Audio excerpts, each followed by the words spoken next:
A black little girl claiming to be an heiress. That's what the CEO sees when Cora Bellamy walks into his $220 million empire. "I'm here to claim my inheritance," she says. 9 years old, worn dress, faded sneakers. Gerald Whitmore laughs so hard his face turns red. "You? A dirty little black girl?" He spits the words. "Claiming to be a Bellamy heiress?" He circles her, $800 shoes against her second-hand sneakers. "Look at you. You smell like poverty. You look like the streets." He leans down, voice dripping contempt. "Bellamy blood is pure. It doesn't flow through filthy black skin. Now crawl back to whatever hole you came from." The lobby roars with laughter. Executives point. Someone live streams. A woman sneers, "Disgusting. The audacity." No one defends her. Cora stands alone. Small. Black. 9 years old. She doesn't cry. She doesn't run. She looks straight at the CEO. "You're going to regret this." Morning light slips through thin curtains. The smell of fried cornmeal fills a small house in West Charlotte. Cora Bellamy wakes in a narrow bed, her feet dangling off the edge of a mattress that sags in the middle. The walls of her room are painted pale yellow, decorated with drawings she made in school and a poster of a singer she likes. She is 9 years old. She has her mother's eyes, brown, deep, watching everything. Lucille Bellamy stands at the stove, 68 years old, her hands moving with the memory of 10,000 mornings. The kitchen is small but spotless. Every surface wiped clean, every dish in its place. The porch step creaks when you walk on it. The neighborhood is black, has been for generations, and the houses here hold stories the city doesn't tell. Cora reaches into her backpack. She pulls out a laminated photograph. Her mother, Denise, a black woman with a radiant smile, frozen in time at 28. The edges of the laminate are worn from years of handling. Cora tucks the photo into her pocket. She does this every day.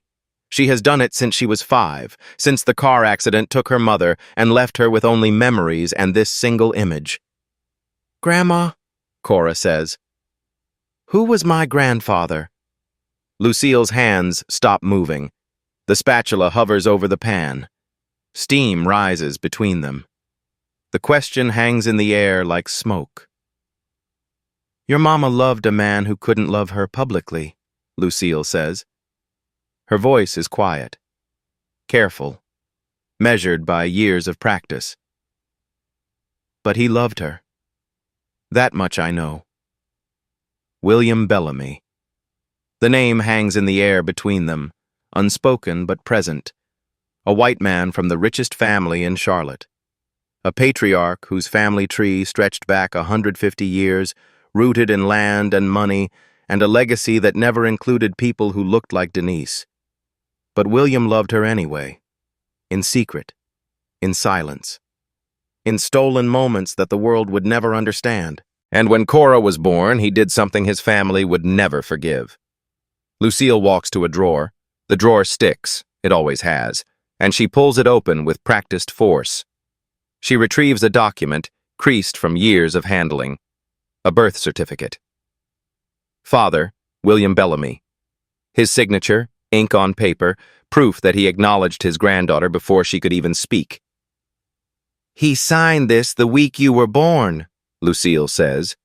"Your mama kept it safe. Now I keep it for you."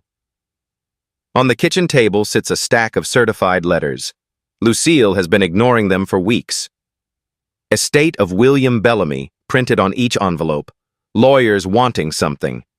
Lucille doesn't trust lawyers. She's lived too long to trust anyone who charges by the hour and speaks in words designed to confuse.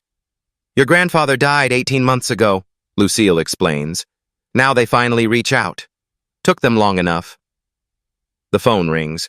Lucille answers. Her face changes. Suspicion first, then something softer.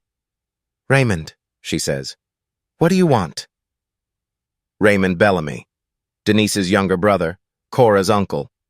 He left Charlotte years ago, chasing something he never found. Now his voice crackles through the speaker, warm and eager. I heard about the estate, Raymond says. I'm coming to help. That's my niece. She deserves what's hers. Lucille's grip tightens on the phone. Something flickers across her face. Doubt, maybe, or hope. It's hard to tell with Lucille. Fine, she says. Come tomorrow. We'll go to their building together. Cora watches her grandmother hang up. She doesn't say anything.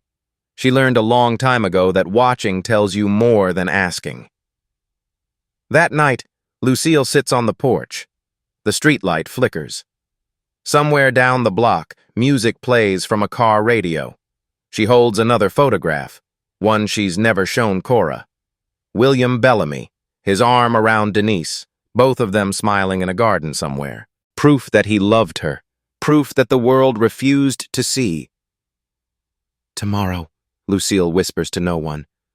Tomorrow we walk into their building. She doesn't know that the CEO waiting there has already decided her granddaughter doesn't belong. He decided it before he ever saw her face. Bellamy Holdings rises against the Charlotte skyline. Glass and steel and money. 22 floors of corporate power, reflecting the morning sun like a mirror designed to blind. The lobby is all white marble, gold lettering, air that smells like new leather and authority. Cora's sneakers squeak against the floor. Every step echoes. Lucille walks beside her, clutching a folder. Inside, the birth certificate, the letters, everything she has. Raymond promised to meet them here. He hasn't arrived. 2 black faces in a sea of white. Employees glance up from their desks. Eyes linger. Conversations pause. Fingers stop typing.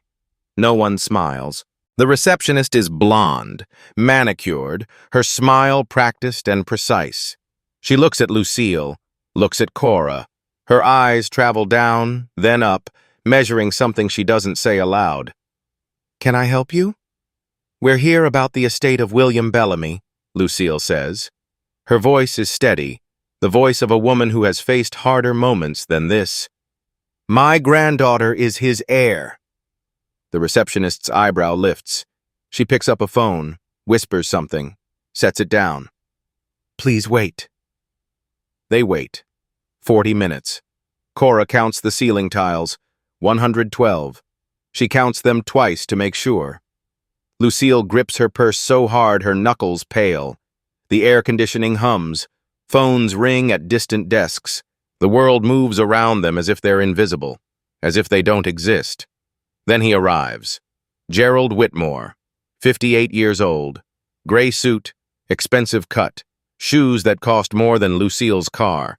He walks like a man who has never been told no. He doesn't sit. He stands over them, looking down from his full height.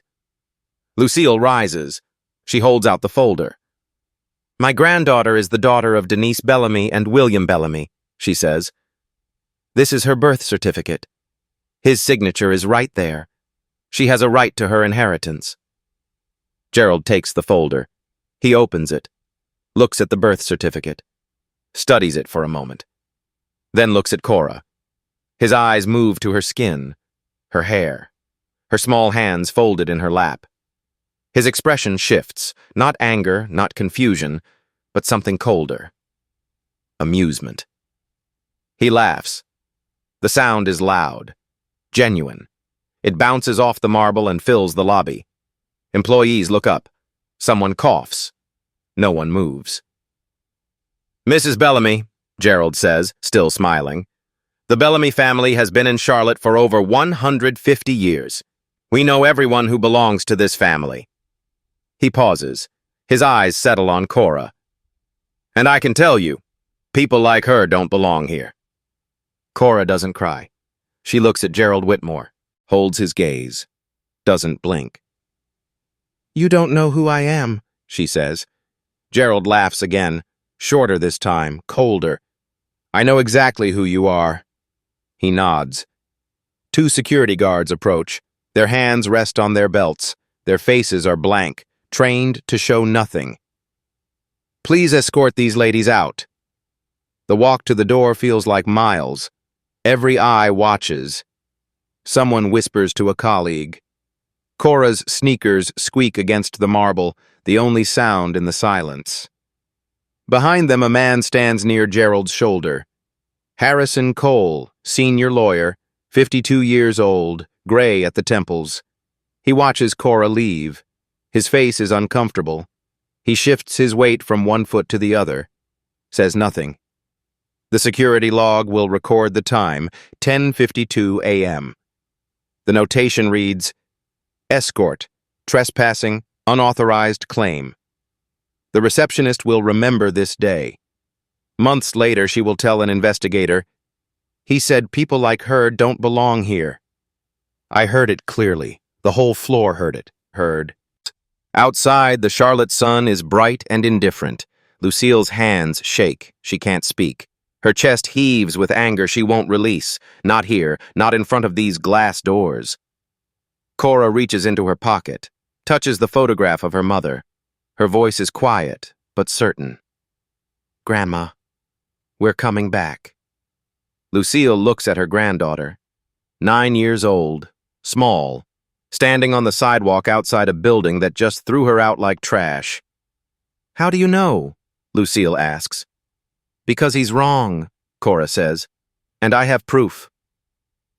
She doesn't know it yet, but in 48 hours, every news station in Charlotte will be talking about what happened in that lobby. Gerald Whitmore thinks he silenced a child. He just gave her a microphone. The story breaks on a Thursday evening. Local news. An anchor with a careful voice and practiced concern. A 9-year-old African-American girl was escorted out of Bellamy Holdings yesterday after claiming to be an heir to the Bellamy estate. Sources say CEO Gerald Whitmore personally dismissed her, using language witnesses describe as racially charged. The clip spreads. Social media catches fire. Someone recorded the aftermath on their phone. Cora and Lucille walking out, security behind them, the glass doors closing like a judgment. The video doesn't capture what Gerald said, but the receptionist's account leaks by Friday morning. The quote travels across the internet like a virus. People like her don't belong here. The hashtag Bellamy racism trends in Charlotte by noon. By evening, it's trending nationally. Comments pour in, thousands of them. Strangers who have never met Cora share their own stories of being told they don't belong.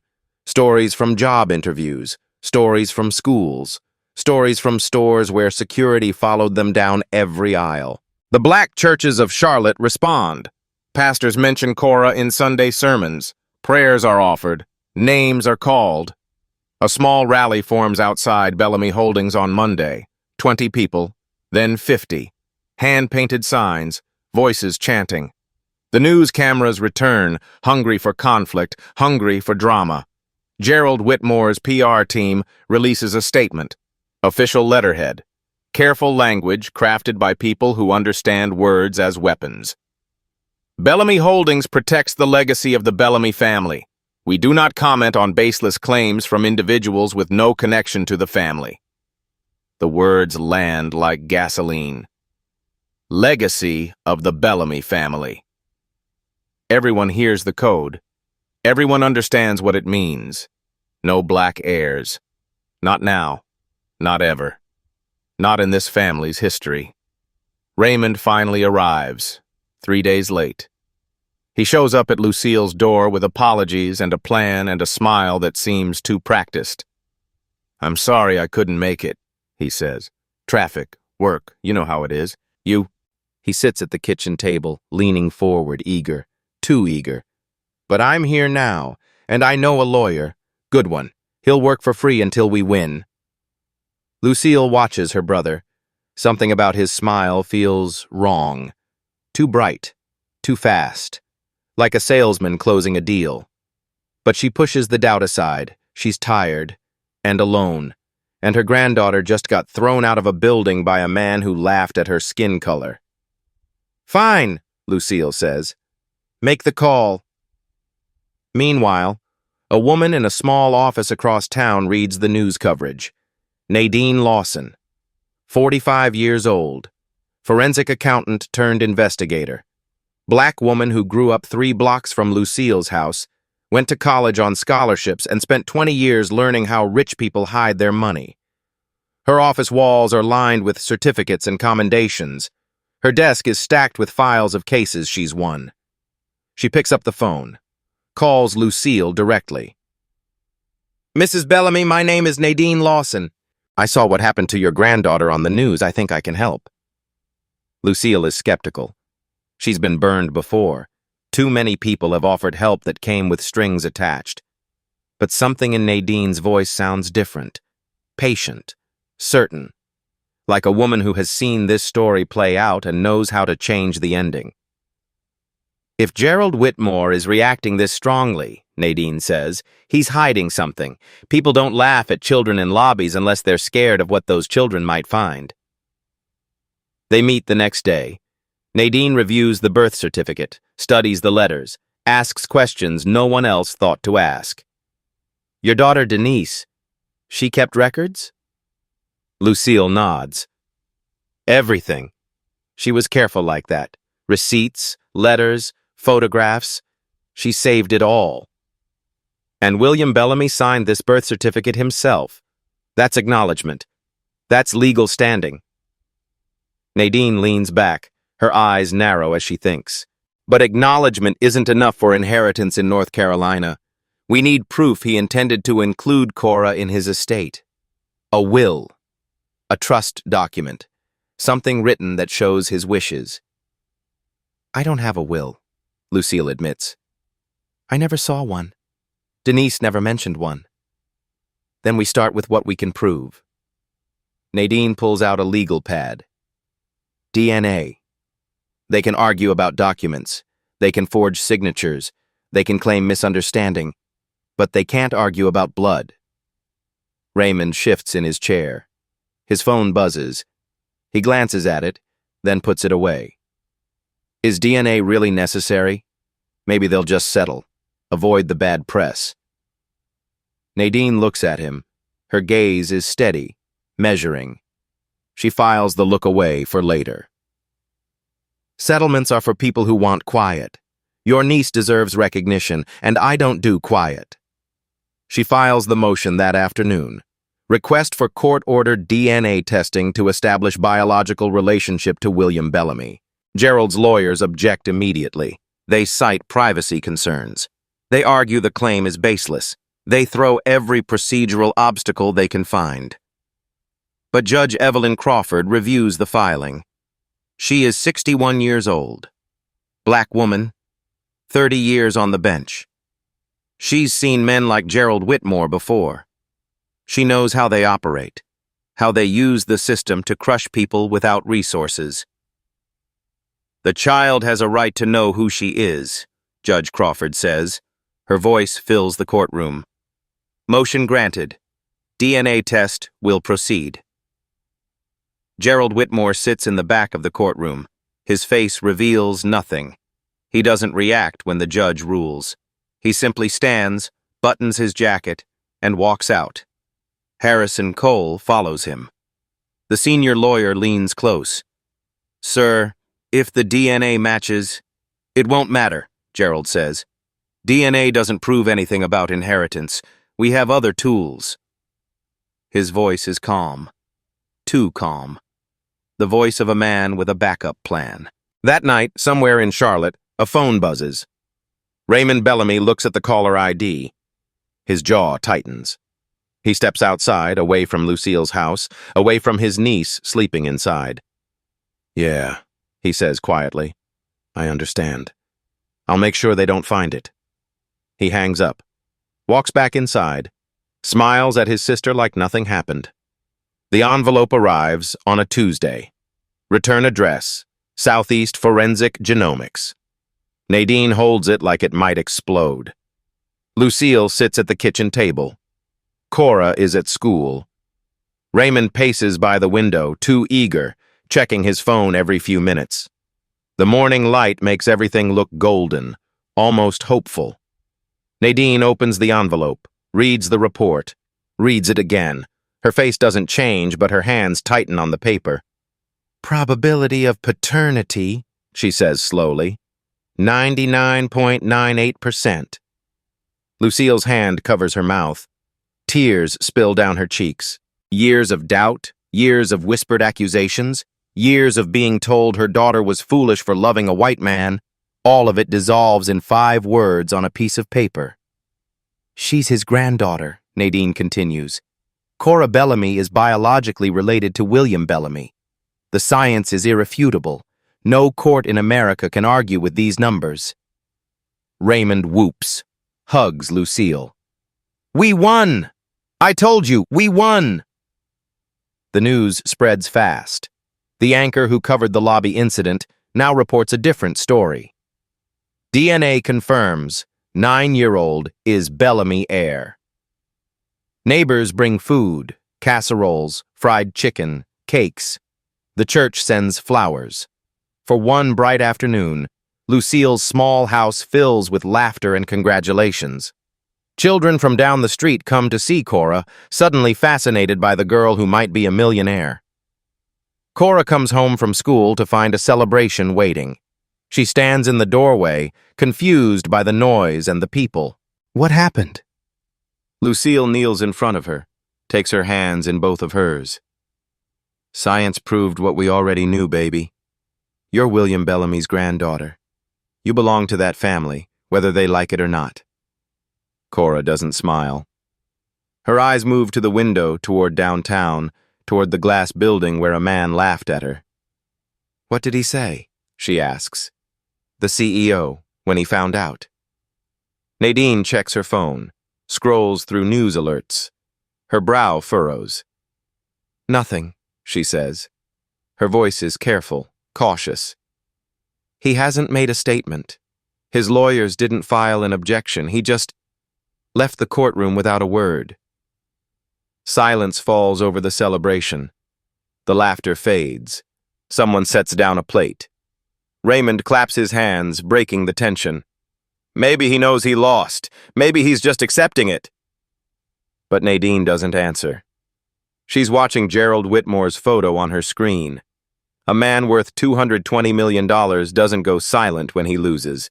He goes silent when he's planning, when he's preparing the next attack. That evening, Lucille finds Nadine on the porch, staring at her phone. "What's wrong? We won, didn't we?" "We won a battle," Nadine says. "DNA proves biology. But in North Carolina, biology isn't enough for inheritance. We need proof that William intended to include Cora in his estate. A will, a trust, some document showing his wishes. We have the birth certificate. He signed it. That proves he acknowledged her as his granddaughter. It doesn't prove he wanted her to inherit. Those are two different things in the eyes of the law." Lucille's face falls. The celebration inside feels very far away. "So what does Gerald have that we don't?" "I don't know yet." Nadine stands. "But I'm going to find out, because a man like Gerald Whitmore doesn't stay quiet unless he has a weapon we haven't seen." That night, Cora takes out her mother's photograph. She sits alone in her room, studying the face she barely remembers. "Mom," she whispers, "everyone says I won. So why does it feel like something bad is coming?" She falls asleep, holding the photograph. Outside her window, the Charlotte skyline glitters. Somewhere in those glass towers, Gerald Whitmore makes a phone call. "Start the appeal," he says, "and make sure Raymond holds up his end." 48 hours after the DNA results, Gerald Whitmore's lawyers file an appeal. The motion lands like a bomb. Nadine reads it 3 times, each word sinking deeper into her chest. DNA evidence is insufficient to establish inheritance rights under North Carolina statute, the filing states. Biological relationship does not constitute legal heirship without documented proof of testamentary intent. Translation: Cora might be William's granddaughter, but unless she can prove he wanted her to inherit, she gets nothing. The blood in her veins means nothing without paperwork to match. The appeal cites a document, an affidavit signed by a state attorney, Carlton Webb, 14 months earlier. The affidavit states, clearly and officially, William Bellamy left no legitimate heirs. Judge Crawford has no choice. The court accepts the appeal. The DNA victory is suspended pending further verification. The news cycle shifts again. Questions arise about Bellamy inheritance claim. The same anchors who celebrated Cora now furrow their brows and use words like complicated and unclear and contested. Cora returns from school to find her grandmother crying at the kitchen table. The celebration decorations still hang on the walls, mocking them. Streamers that said congratulations now seem like cruel jokes. What happened? Cora asks. Lucille can't answer. Her voice is trapped somewhere in her chest. Raymond speaks instead, his voice soft with practiced concern. There's a problem, sweetheart. The lawyers found a document. It says your grandfather had no heirs. We have to prove them wrong. Nadine works through the night. Coffee grows cold on her desk. She pulls financial records, traces connections, follows the money because money never lies. Money leaves trails that words try to hide. What she finds stops her cold. A wire transfer, $150,000, from Bellamy Holdings Trust to a personal account. The account belongs to Raymond Bellamy. The date, 1 week after the DNA results. Nadine stares at the screen. Her hands don't shake. Rage keeps them steady. She calls Lucille the next morning, asks to meet alone. No Raymond. The request sounds strange, but Lucille agrees. They sit on Lucille's porch. The morning is quiet. Birds sing somewhere down the block. A neighbor waves from across the street. The world feels impossibly normal for a conversation about betrayal. How long have you known Raymond? Nadine asks. He's my brother's son, Denise's little brother. I've known him his whole life. Changed his diapers when he was a baby. Did you trust him? Lucille's eyes narrow. Why are you asking? Nadine hands her a printout, the bank record, the transfer, Raymond's name in black and white. Lucille reads it. Her face crumbles like paper in a fire. The printout shakes in her hands. No, she whispers. No, no, no. He contacted Gerald before the DNA test, Nadine says. Her voice is flat, professional, the only way to deliver news this terrible. That's my guess. Gerald offered him money to stay quiet, to not support Cora's claim, to feed Gerald information about what evidence we have and what we're missing. What information? That you don't have the original will, that all you have is the birth certificate. Without the will, Gerald can fight this forever. And Raymond told him exactly that. Lucille's hands shake. The paper rattles between her fingers. She looks up at Nadine with eyes that have seen too much betrayal in one lifetime. He sold his niece for $150,000. The confrontation happens that afternoon. Raymond walks in smiling, carrying bags of groceries like nothing is wrong. He's humming a song. The smile dies when he sees Lucille holding the printout. What is this? Lucille's voice is ice, the voice of a woman whose heart is breaking, but whose spine is steel. Raymond's eyes dart to the paper, to Nadine, to the door, calculating escape routes. Sis, let me explain. Explain what? That you sold your niece to the man who called her trash? That you took his money while you smiled in my kitchen and told her everything would be fine? You don't understand. Raymond's voice rises, desperate, cracking at the edges. The Bellamy family was never going to accept us. Never. Not people like us. I just took what I could get. I was being realistic. You were being bought. Lucille stands. She is 5'2" and 68 years old, and in this moment, she towers over her brother like a mountain. Get out of my house, and don't ever call my granddaughter your niece again. Raymond's face twists. Something ugly crosses it. Resentment, maybe, or shame transformed into anger. You're going to lose anyway, he says. You know that, right? Gerald has lawyers. Gerald has money. Gerald has the system. What do you have? A birth certificate and dreams. Get out! Raymond leaves. The door slams behind him. He doesn't look back. Cora watches from the hallway. She heard everything. Her face shows nothing. She's learning to hide her pain the way adults do. A lesson no 9-year-old should have to learn. Raymond just took $150,000 to betray his niece. But he doesn't know. There's someone inside Gerald's legal team who's looking at the files, and they don't like what they're seeing. Nadine returns to the evidence. If Raymond sold information, she needs to understand what Gerald gained from it. The falsified affidavit. Carlton Webb signed it 14 months ago, 4 months after William died. It states no legitimate heirs exist. But Cora's birth certificate was signed by William himself. He knew she existed. He acknowledged her. So how could Webb claim no heirs unless someone told him to lie? Unless someone paid him to lie? Gerald knew about Cora from the beginning, Nadine says, pacing Lucille's kitchen. This whole thing, the laughing, the lawyers, the appeals, it's not about discovering whether she's legitimate. It's about hiding the fact that they always knew she was. She digs deeper. Court records, corporate filings, bank statements. A safe deposit box registered to William Bellamy at a bank Gerald doesn't control, a small bank on the outskirts of Charlotte, away from the family's usual institutions. If William wanted to hide something from Gerald, Nadine murmurs, where would he put it? The answer is waiting, but so is Gerald's next move. Lucille sits alone in her kitchen that night. The house feels emptier than it ever has. Her brother betrayed her. Her granddaughter is upstairs, silent, processing pain no 9-year-old should carry. She looks at the photograph of William and Denise, two people who loved each other in a world that told them they couldn't. Two people who built something beautiful in secret, knowing the world would try to destroy it. You left something for her, Lucille whispers to the photograph. I know you did. Help me find it.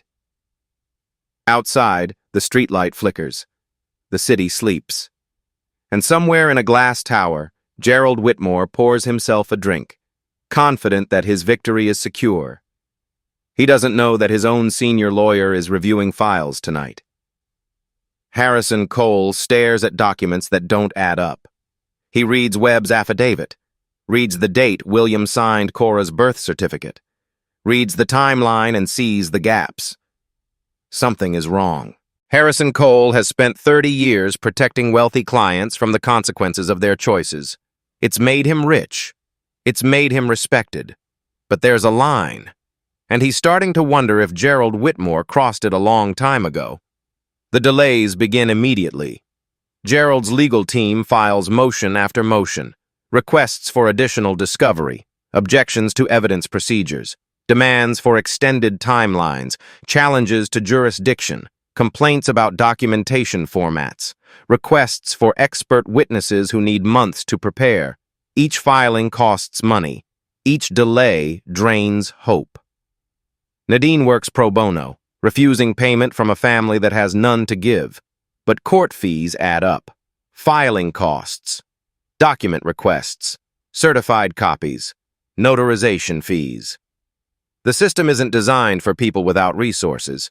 It's designed to exhaust them, to make them give up, to make them accept whatever crumbs are offered just to end the pain. 3 weeks pass. The community support wavers. Some of the rally signs disappear from front yards, replaced by routine concerns, bills to pay, children to raise, jobs to keep. The news moves on to other stories, a political scandal, a celebrity divorce, anything more entertaining than a legal battle that drags on without resolution. Gerald's PR team leaks new narratives to friendly journalists. Sources close to the case suggest the inheritance claim has significant legal weaknesses. Experts question whether DNA alone can establish inheritance rights. The Bellamy family has weathered baseless claims before. People who cheered for Cora now ask questions. If she's really the heir, Why hasn't she won yet? The doubt spreads like mold in a basement, invisible until it's everywhere, until it's in the air you breathe. Lucille feels it in her chest first. Tightness, shortness of breath. She ignores it for days because she doesn't have time to be sick. She has a granddaughter to protect. She has a fight to win. She has bills to pay and a house to maintain and a world to hold together. She collapses on a Wednesday afternoon. Cora finds her on the kitchen floor, phone still in her hand, tea kettle screaming on the stove. The ambulance arrives in 7 minutes that feel like 7 hours. The hospital admits Lucille with a stress-induced cardiac event. Stable but serious. Her heart, the doctors say, is tired. It needs rest. It needs peace. It needs things the world isn't offering. Cora sits in the hospital waiting room. Plastic chairs. Fluorescent lights. The smell of antiseptic and fear. A television plays news no one watches. She is alone. The neighbors take turns watching her. They bring casseroles and worried smiles, sit with her in the evenings, make sure she eats. But at night, Cora goes back to her grandmother's house and sits in the kitchen by herself. The silence is enormous. The walls hold echoes of arguments and celebrations, all of it feeling very far away. Raymond doesn't call, doesn't visit, doesn't send a card. The betrayal sits in Cora's chest like a stone she can't swallow. Gerald's lawyers see opportunity. They send a settlement offer, $500,000, a fraction of the estate's value. But enough, they suggest, to provide for the child's future and end this painful process. Nadine brings the offer to Lucille's hospital room. Monitors beep. An IV drips. Lucille looks smaller in the hospital bed, diminished by the white sheets and the machines keeping track of her broken heart. $500,000, Nadine says. That's what they think your granddaughter's dignity is worth. Lucille stares at the ceiling. Her voice is thin, tired. The voice of a woman who has fought too many fights.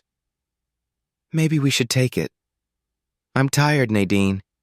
I might not survive this fight. The estate is worth $220 million. They're offering a fraction of a percent. They're scared. I'm scared too. The hospital room is quiet. Machines beep. Footsteps pass in the hallway. Somewhere, a phone rings unanswered. Then Cora's voice comes from the doorway. No! Lucille and Nadine turn. Cora stands there, small against the doorframe, her grandmother's phone in her hand. Grandma said I could decide, Cora says. I'm deciding. No. Nadine kneels to meet her eyes. Why? Because my grandfather left something for me. I know it. And I'm going to find it. Gerald's response, neutral tone. His official statement reads, "We respect the legal process and remain confident that the courts will reach a just resolution. The Bellamy family's legacy belongs to those with legitimate claims." But behind closed doors, the instruction is different. Bury them. That night, Nadine's office is broken into. Nothing stolen. Just files moved, computer accessed, message delivered. She reports it to the police. The report goes nowhere. Nobody cares about a break-in where nothing was taken. A letter arrives at Lucille's house. No return address. Cut-out letters from magazines like something from a bad movie that stopped being funny a long time ago. Drop the case. Cora finds it in the mailbox. She doesn't tell her grandmother. She doesn't tell anyone. She puts it in a drawer with the phone bills and the church bulletins and goes back to her homework. She is 9 years old. She is being threatened by a corporation worth hundreds of millions. And she is not going to stop. But she doesn't know what's coming next. In 24 hours, she will hear something that hurts worse than any threat. From the mouth of her own uncle. The kitchen is dark. One lamp casting yellow light across the table. The tick of the clock on the wall. The hum of the refrigerator. Cora sits alone at the table. Homework untouched. pencils lined up but unused. Lucille is still in the hospital. The neighbor who was supposed to stay went home hours ago, apologizing about an early morning shift. The house feels like a held breath, waiting for something, waiting for someone. Lucille's phone sits on the counter. Cora didn't mean to look at it. But the light blinks. A notification. Voicemail from Raymond. She shouldn't listen. She knows she shouldn't. It's not her phone. It's not her business. But her finger moves anyway. She needs to understand why. Why her uncle, her blood, her family would sell her to a man who laughed at her skin. Raymond's voice fills the kitchen. Gerald, it's Raymond. I'm holding up my end.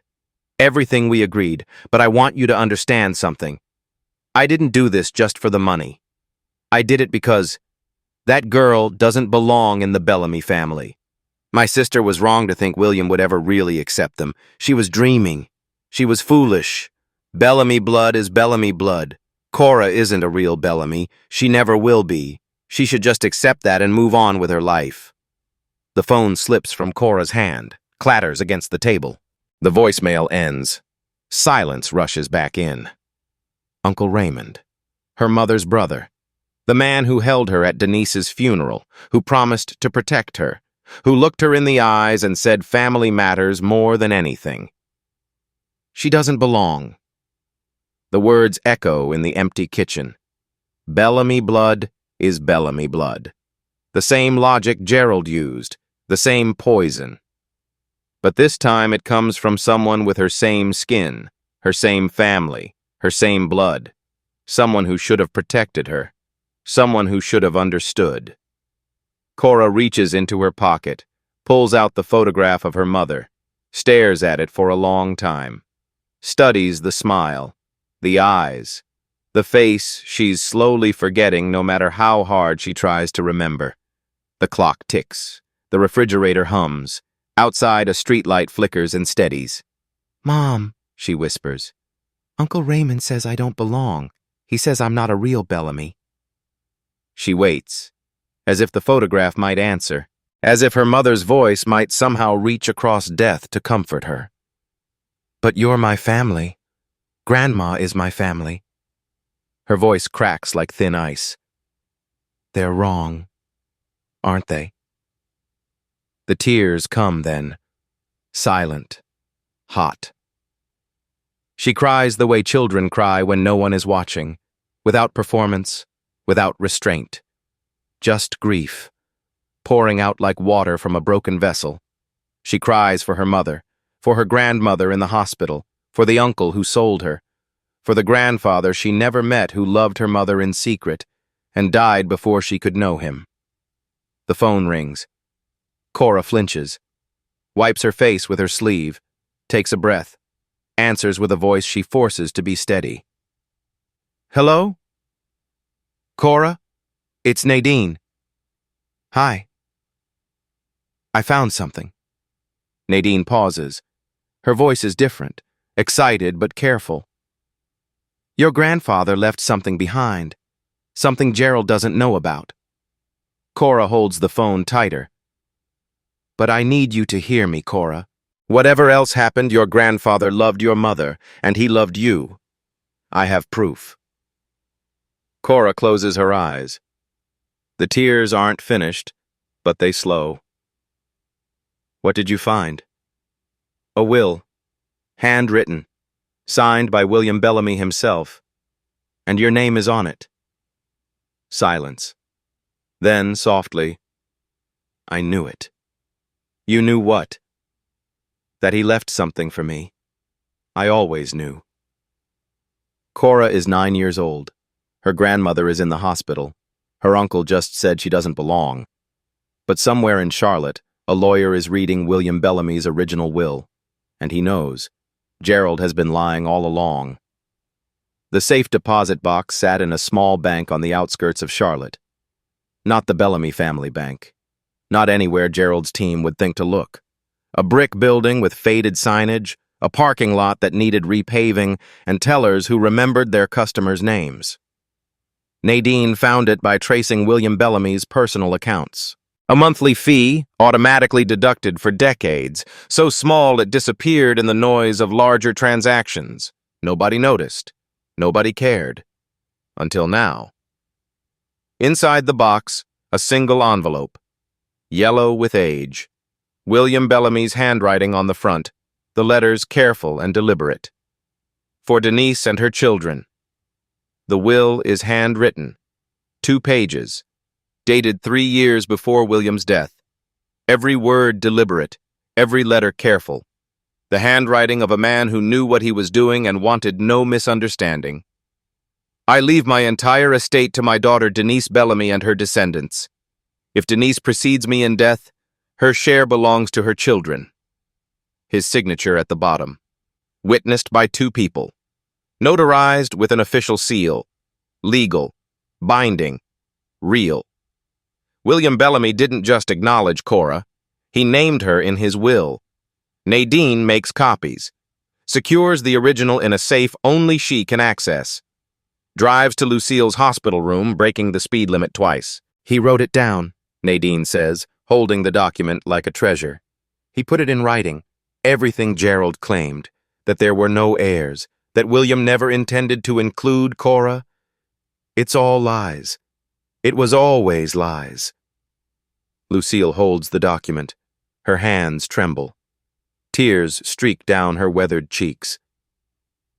My daughter, she whispers. He really loved her. He loved both of them, and he made sure there was proof. But the will alone isn't enough. Gerald's lawyers will claim it's a forgery. They'll argue about signatures. They'll hire experts who will say whatever they're paid to say. They'll delay and obstruct. Nadine needs corroboration. Someone from the inside. It comes 2 days later. A phone call from a blocked number. Ms. Lawson? My name isn't important. I work for Gerald Whitmore's legal team, junior associate. I've seen things that don't add up. Nadine listens, takes notes, keeps her voice calm even as her heart races. Mr. Whitmore ordered us to suppress any documents from William Bellamy's personal safe deposit boxes. He knew about the will. He's known for over a year. He told us to bury it. Can you prove it? I have emails. I have memos. I'll testify if I have to. The junior associate is young, scared. Their voice wavers, but something in it sounds resolved. Why are you doing this? Nadine asks. Silence. Then, because I watched him laugh at a 9-year-old girl, and I can't pretend that's okay. Lucille leaves the hospital 3 days later. Thinner, weaker, but standing. Her granddaughter holds her hand as they walk out. The community rallies again. A fundraiser at the church raises more than expected. Enough for court fees, enough for copies, enough for hope. Neighbors rotate guard duty at the house. The news shows take interest again. New evidence emerges in Bellamy inheritance case. Nadine files the will with the court, attaches the insider's testimony, requests an emergency hearing. Gerald's legal team has 5 days to respond. Cora sits on her grandmother's porch. For the first time in weeks, she smiles. Not big, not bright, but real. Grandma, do you think we can win? Lucille puts her arm around her granddaughter. I think your grandfather made sure we could, and I think there's a man in a glass tower who's about to find out what that means. Afternoon light cuts through the blinds of Gerald Whitmore's corner office. The Charlotte skyline stretches behind him. $220 million of real estate and legacy, visible through floor-to-ceiling windows. His kingdom. His domain. His birthright, or so he believed. Harrison Cole knocks on the door. His face is serious. No pleasantries, no small talk. Sir, we need to talk. Alone. Gerald gestures to a chair. Harrison doesn't sit. He places a folder on the desk. Thick, heavy with paper and consequence. I've reviewed all the documentation, Harrison says.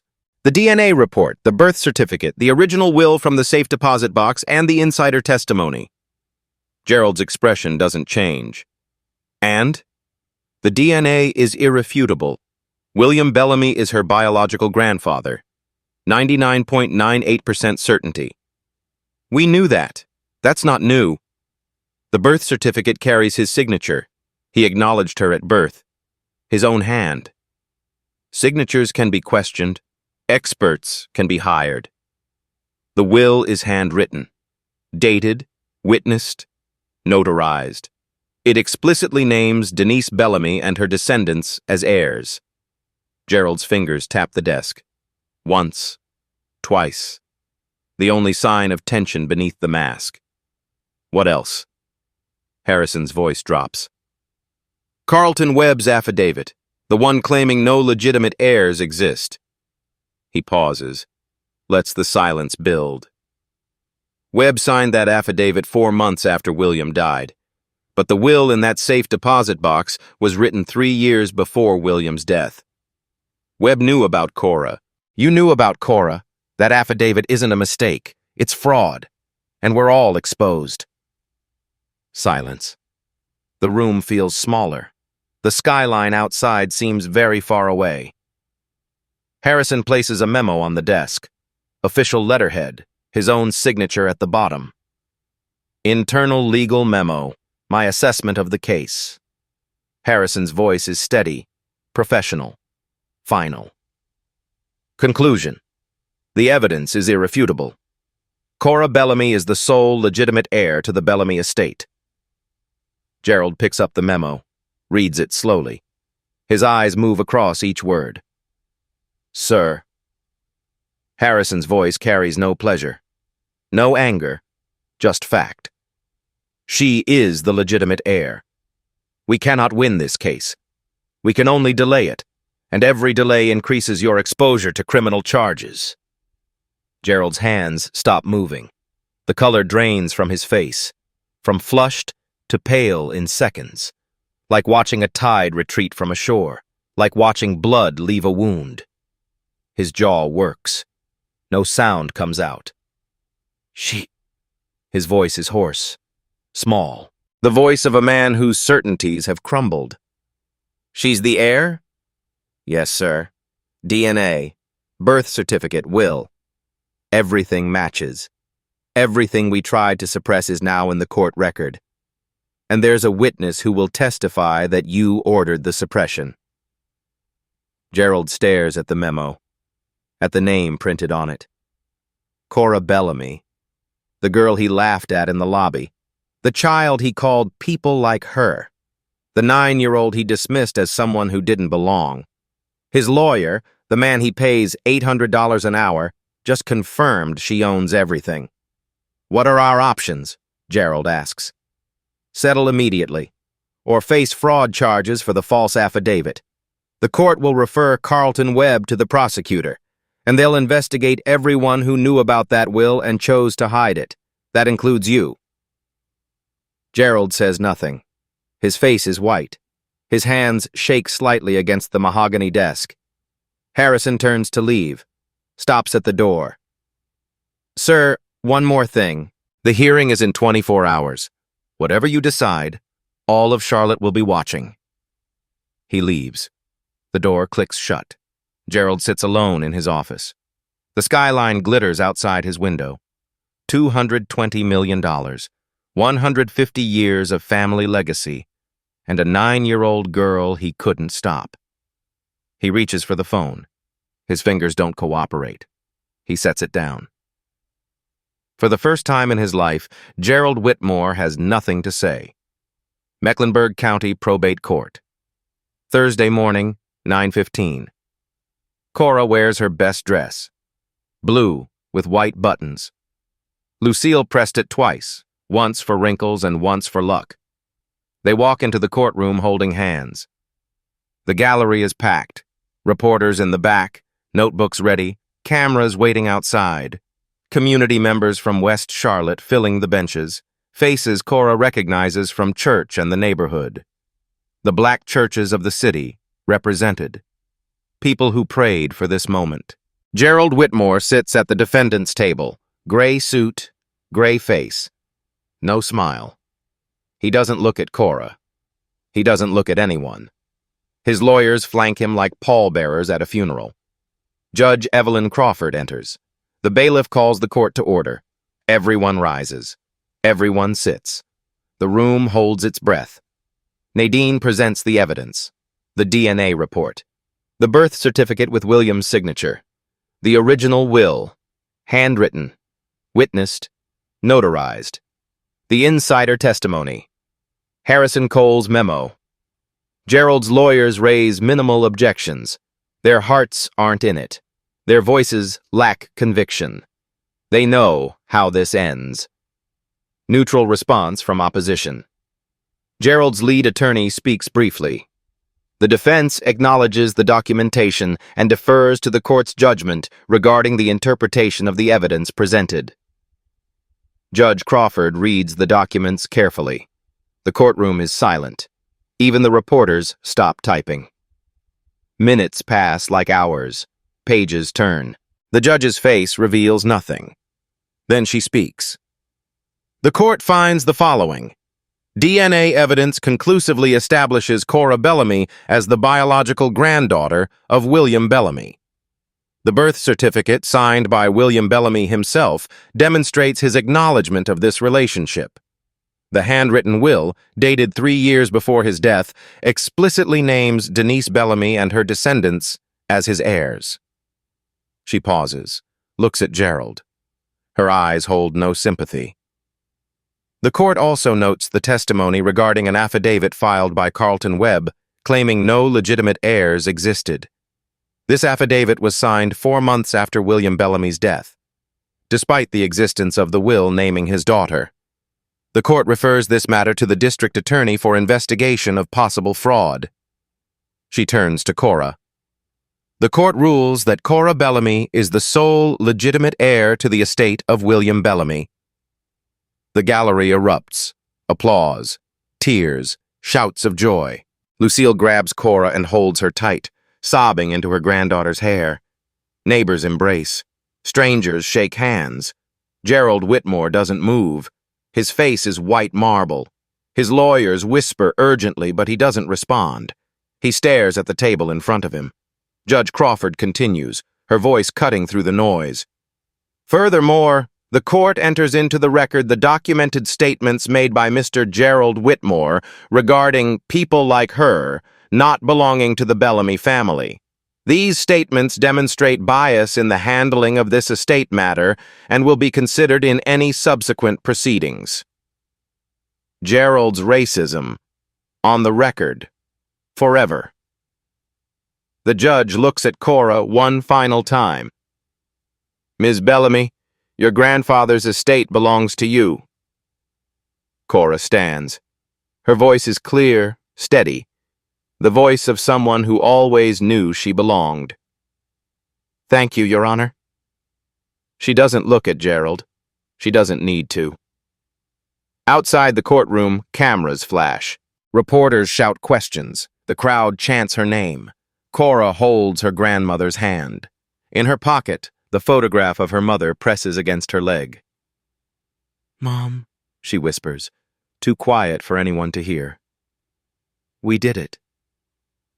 2 weeks later. Morning. Bellamy Holdings. Cora walks through the same lobby, same white marble, same cold lights, same smell of leather and money. But this time the door is held open for her. The receptionist, the same woman who watched her escorted out, stands as she approaches. Good morning, Ms. Bellamy. Cora nods, walks past. Her sneakers still squeak on the marble. But now it sounds different. Like ownership. Like belonging. Like a truth that can't be laughed away. Gerald Whitmore is gone, resigned, under investigation for fraud. His assets frozen. The glass office that was his kingdom sits empty, waiting for new occupants who might understand what legacy really means. Raymond is gone too. Cut from the family, unnamed and unforgiven. He took $150,000 to betray his niece. He lost everything that mattered: family, name, belonging, the things money can't buy. Lucille sits on her porch these days, watching the sun set over West Charlotte. Stronger, quieter, at peace. She survived. They both did. "Your mama would be proud," she tells Cora. "So proud." Cora adds a new photograph to her laminated case, her and Lucille standing on the courthouse steps the day they won. It sits next to the picture of her mother. 3 generations, one story. He laughed at her skin.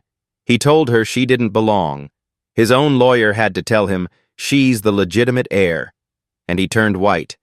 Prejudice doesn't change truth. Truth changes prejudice. If this story reminded you of your own fight, leave a comment. Share your story. And if you haven't subscribed yet, now's the time. Because there are more stories like this, and they need to be told.